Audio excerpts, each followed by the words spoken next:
morning, Dayana. Thank you for joining me today. Nice to finally meet you. Can you just introduce yourself to the Informs membership?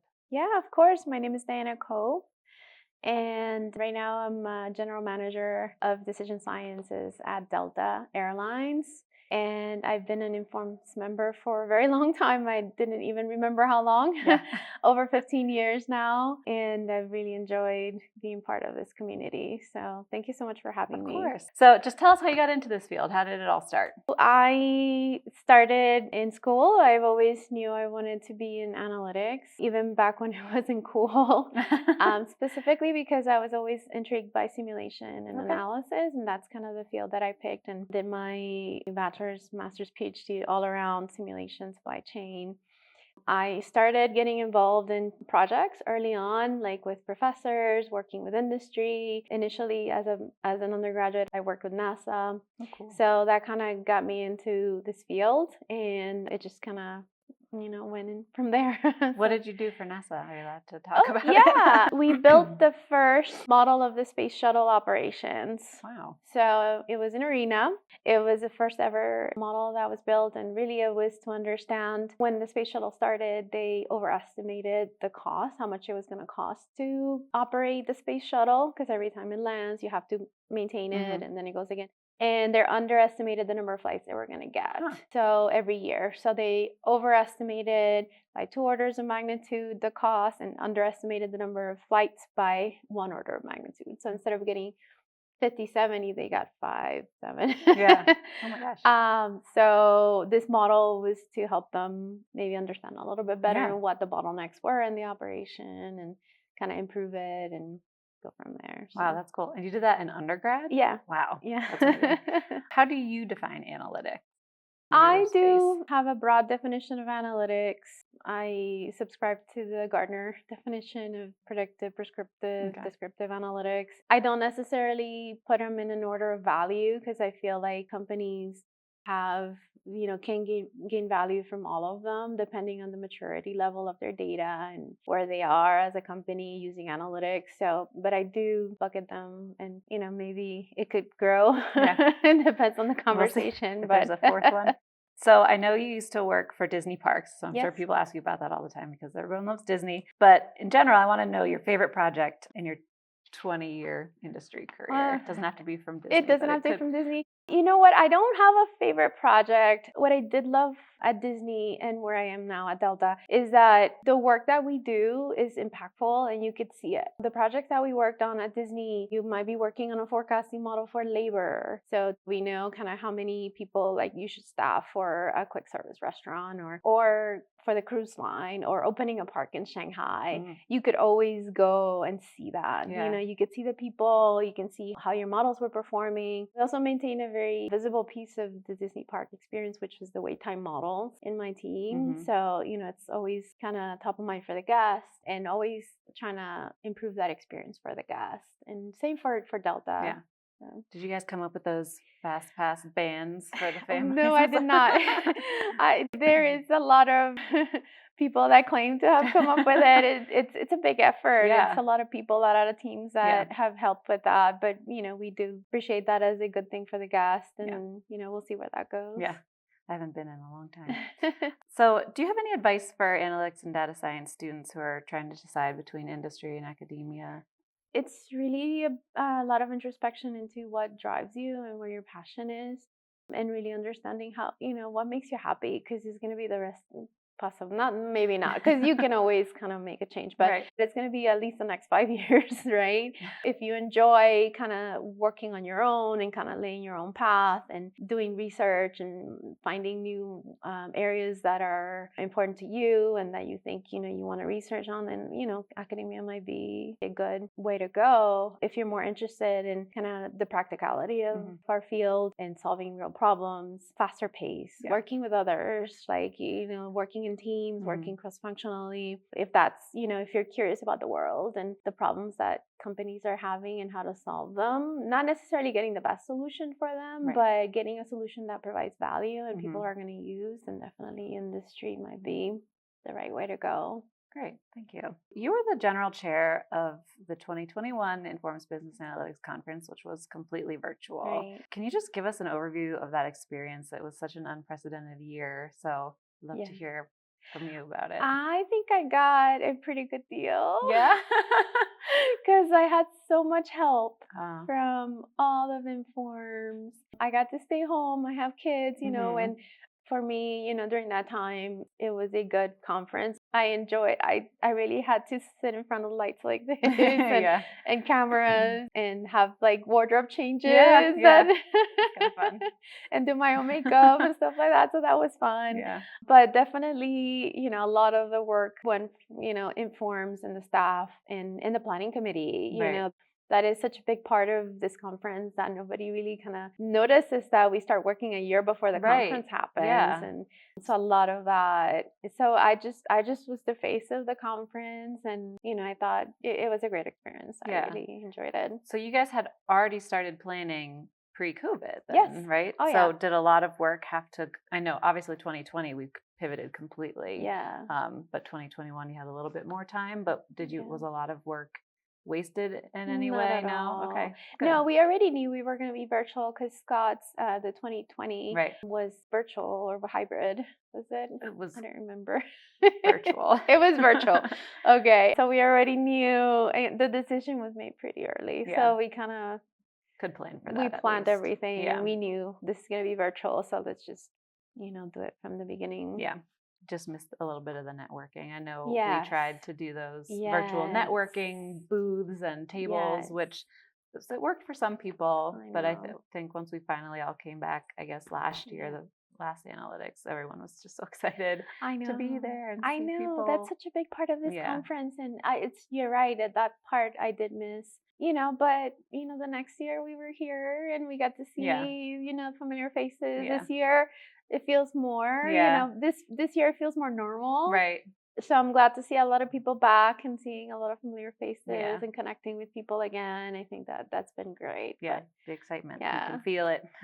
So what's your favorite part about an analytics conference here at Inform? My favorite part is the Edelman Award. Of course, yeah. The Edelman Gala is my favorite.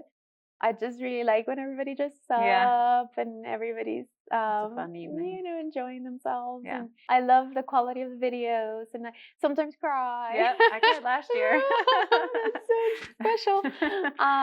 And I really like to see the impact that we're making in the world. Yeah. That's awesome.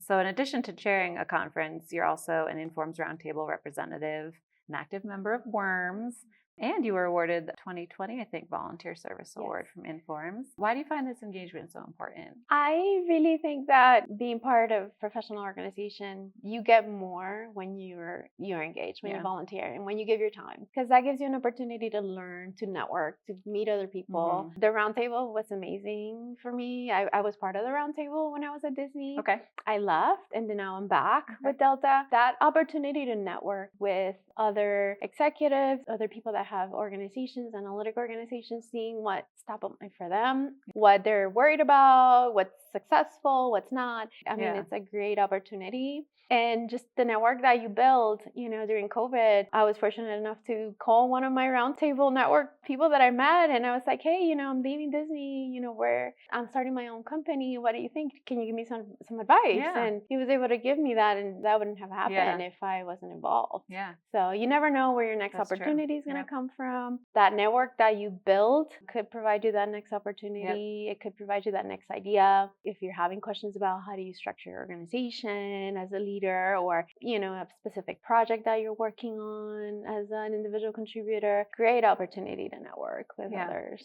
Do you have advice for newer members and how to get involved in the volunteering? Laura Albert just wrote a column about how what you just said, volunteering leads to opportunities, but a lot of the newer members and the younger members, student members, maybe don't know where to start with the volunteer opportunities. Do you have any advice on that? Yeah, I mean, I think you start small. Start with something that matters to you. Maybe it's diversity. Maybe it's forms, taking a leadership position in one of those, things that really matter to you. Maybe it's a regional chapter or something in your university, that's informs related. And then growing from there, you have an opportunity, like as your experience grows and you find other things that you're interested in and once you volunteer once, then pretty you're sure hooked. they're going to tap you like, hey, Yep. can you go to this? Yep. So it's kind of viral like that. Yeah. Whenever you have one, you do one thing and you do a good job, right? And then maybe you like it, and then people start asking you to do more. Right.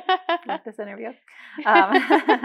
You also, speaking of more of your volunteer time, you're a mentor in the Informs Mentor Match program. Can you tell us about your experience? Have you been paired yet? I haven't. No? I haven't been paired yet, but I think it's such a great part of Informs that you are able to do that with a mentor. Usually companies do that also, but not all of them do. So having that opportunity to pair with somebody outside of your company, I think it's a great way of, having somebody that you can talk to about what's going on at work, and it's not necessarily, your boss or your peer or, that's important.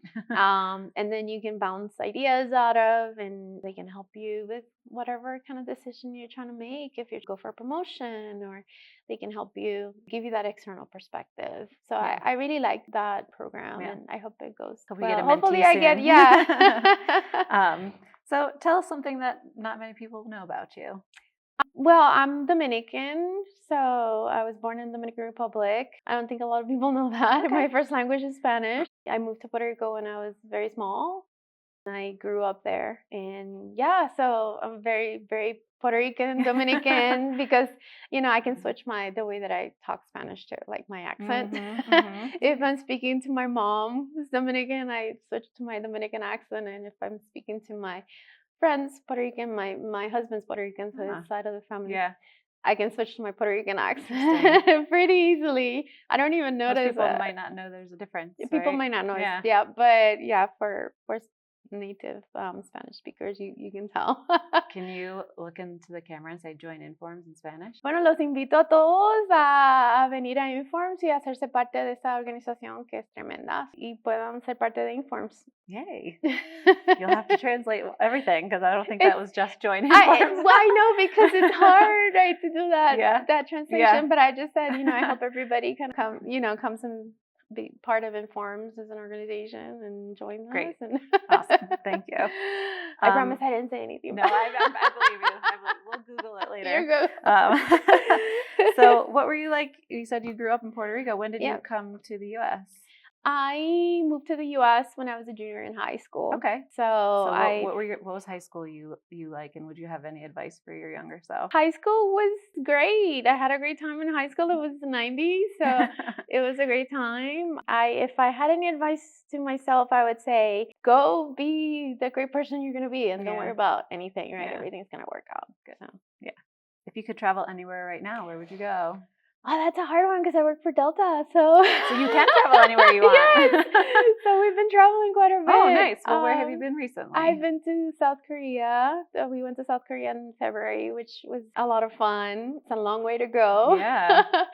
But we're gonna go to India in the summer. Oh, nice. I really want to go to South America. I haven't been to South America, so that's in the docket. Okay. Maybe if I can convince my husband. He wants to go to Europe, and he loves to go to Asia, and so most of the time when we have time, we'll go there. And that's an awesome perk for sure. Yes, we love it. So my last question is, if you walk outside of this interview room and you find a $10 million lottery ticket that's already scratched off and won, what do you do with it? What do you do with that money? Oh my goodness, that's the hardest question. It's so easy. I'm like, pay off my mortgage, save for my kids' college. Well, I actually have a daughter that's going to college next year, so but I told her I was not paying for college, so she's gonna get scholarships, and she's done that, so we're good.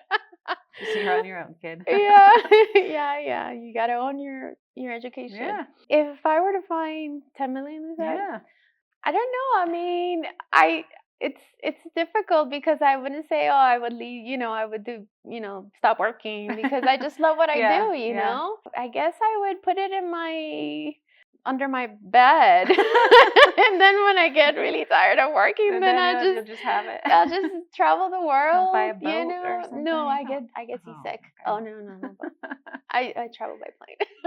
That's true. Yeah, you don't need a boat. What am I talking about? No, but I would put it under my bed and then travel the world. That works. Maybe when my girls all go to college and I don't have to worry about them. Okay, good. Well, thank you so much for joining me today. It was great talking to you. Nice talking to you. Yeah. Thank you for having me. Sure.